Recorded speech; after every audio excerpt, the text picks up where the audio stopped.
In this video, we'll talk about the p-integrals and the comparison test, which give us a way to talk about whether improper integrals converge or diverge, even if we can't evaluate them. So let's start with p-integrals. So the p-integral is defined to be the integral of 1 over x to the p over a variety of regions. So I'm looking at 1 over x to the p. When is this an improper integral? Well, it could be an improper integral two different ways. Either I have 0 as an endpoint where I have an asymptote of this function, or the interval goes off to infinity. So the integral from 0 to any a of 1 over x to the p dx is an improper integral because 0 is at the endpoint, as the integral from a up to infinity of 1 over x to the p dx, because that has infinity as an endpoint. Let's break these down and see when they converge and when they diverge. These will end up being sort of our staple ones that we know for a fact what they do to use for the comparison test. So let's start with this one here. I want to figure out when this one converges or diverges. So what do? I replace the 0 endpoint by an r, and then go to evaluate the integral. So integral from r up to a of 1 over x to the p dx. For this part now, we're going to assume that p is not 1. If p is 1, the integral is log, and I'll handle that separately. But if p is not 1, then I know how to integrate this pretty easily. My antiderivative is then 1 over 1 minus p x to the 1 minus p from r up to a, which evaluates to a 1 over 1 minus p, a to the 1 minus p, minus r to the 1 minus p. Now I want to send r to 0. Well, if p is bigger than 1, then I have a problem. If p is bigger than 1, I end up with r to a negative number, which then is going to blow up as I send r to 0. So, for the integral from 0 to a of 1 over x to the p dx, this diverges if p is bigger than 1. But otherwise, if p is less than 1, that r term is going to go to 0 and go away, and so it converges to a to the 1 minus p over 1 minus p if p is less than 1. What happens if p equals 1? If p equals 1, I get a log, and log of 0 doesn't exist. So I get an equals there as well. It also will diverge for p equals 1 because that's a logarithm, and that also does not exist at 0. So there is our first statement there. What about this second one? Well, the second one's almost the same. The antiderivative is the same no matter what you do, it's just which way you're sending r. I end up with the integral from a to r of 1 over x to the p dx coming out to be a 1 over 1 minus p, r to the 1 minus p minus a to the 1 minus p. And now I'm sending r to infinity. Well, in this case, if p is bigger than 1, I'm in good shape.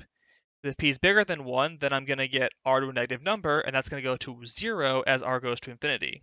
So this integral here, I'll write this down at the bottom to sort of keep space for things, but we had that for going from a to infinity of 1 over x to the p dx, if p was bigger than 1, then this converges, and it converges to a to the 1 minus p over p minus 1 if p is bigger than 1, because in that case the r term is going to 0 as r goes to infinity. But if p is less than 1, it diverges now because I'm having r raised to a positive power, and if it's a positive power, r goes to infinity, that blows up. This diverges for p less than 1, and if you look for p equals 1 again, you get log, and log also blows up at infinity, so it's also diverges for equals as well. So 1 over x diverges on both endpoints no matter what, but if p is bigger than 1, and I'm going to infinity, that converges. If p is less than 1, I'm going to 0, that converges, and the opposite ones diverge. So these are important facts to keep in mind as we go forward to look at the comparison test. The comparison test gives us a way to deal with convergence or divergence of integrals when we can't actually evaluate them out. And the idea here comes back to areas again. So we'll draw a picture here of what might be a setup for improper integrals. And we'll say that I have two functions here, f of x here in green and g of x in orange. And I want to know how I can relate these two together in terms of their convergence or divergence in terms of improper integrals. And note, I'm assuming here that f of x is bigger than g of x, which is bigger than 0 on this interval here. Now, in this case, the only way for the improper integrals to not exist is for them to go to infinity. That is, this integral, improper integral from 1 to infinity f of x dx, does not exist if the region under f contains infinite area. Because the functions are positive, that's the only way this could not exist. It's going to be a normal, nice limit. The only way it doesn't exist is if the limit goes to infinity. So let's think about what could happen here. Since g is less than f, that means the area under g is always less than the area under f. Well, what does this mean? That means if f only contains a finite area under it, then g must also only contain a finite area under it because its area must be less than that of f.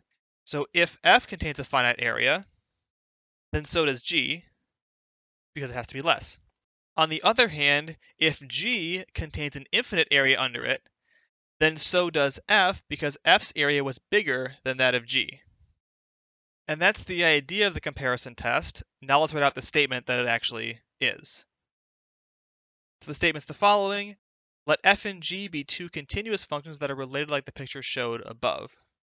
Then what happens if the integral from a to infinity of f of x converges, i.e. f contains a finite area, then the integral of g also converges. On the other hand, if the integral of g of x diverges, then so does f. And so using this comes down to, do I think this integral is going to converge or diverge?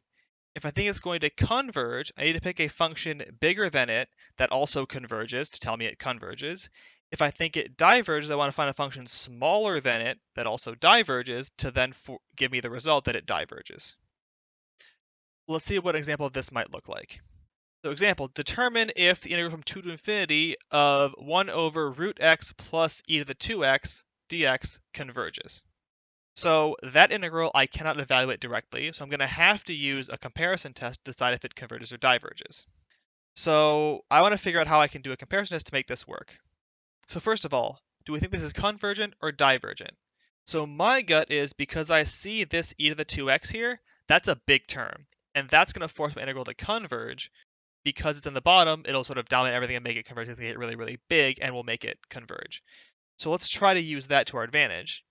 So I know that e to the 2x is less than root x plus e to the 2x, because root x is positive. This means that 1 over e to the 2x is bigger than 1 over root x plus e to the 2x. And now we're in good shape. So then because this function here is bigger than the function I care about, that's in my integral, which is bigger than 0, and I know this integral converges. How do I know that? I know that by direct evaluation, because this is the integral from 2 to infinity e to the minus 2x, and we did a very similar example earlier in this section, that this converged. So since my function that I care about is smaller than 1 over e to the 2x, and 1 over e to the 2x converges, therefore, by the comparison test, integral 2 to infinity 1 over root x plus e to the 2x converges. So that would be a way to prove convergence of this function using the comparison test. Now, as a word of caution here, you might think to use the other term to see what happens for the comparison test. And that would be something like this. Well, I know that root x is less than root x plus e to the 2x. That's still a valid statement. And so 1 over root x is bigger than 1 over root x plus e to the 2x. And this diverges, but that's the wrong direction. What I showed here was that a bigger function diverged, which tells me nothing. The arguments I get are either if a bigger function converges, then I converge, or if a smaller function diverges, then I diverge. But a bigger function diverging tells me nothing, just like a smaller function converging would tell me nothing as well. So you could try this, but you end up stuck here because you get to this relation and not be able to use it to solve your problem. If you go the other way, the way that the first time, you then get something you can actually use to solve this out. So that's the idea of using the comparison test to solve these sorts of problems. And while this example right here did not require using a p-integral for the comparison function, it usually does. It's either a p-integral or something like an exponential which we know converges that we want to use for our comparison test problems. So it's the idea of picking the right comparison function that's going to be either bigger or smaller and converge or diverge respectively in order to use comparison tests to solve these sorts of improper integral problems when you're just asked for convergence and not for the value. Because, right, nothing I said here evaluated this integral.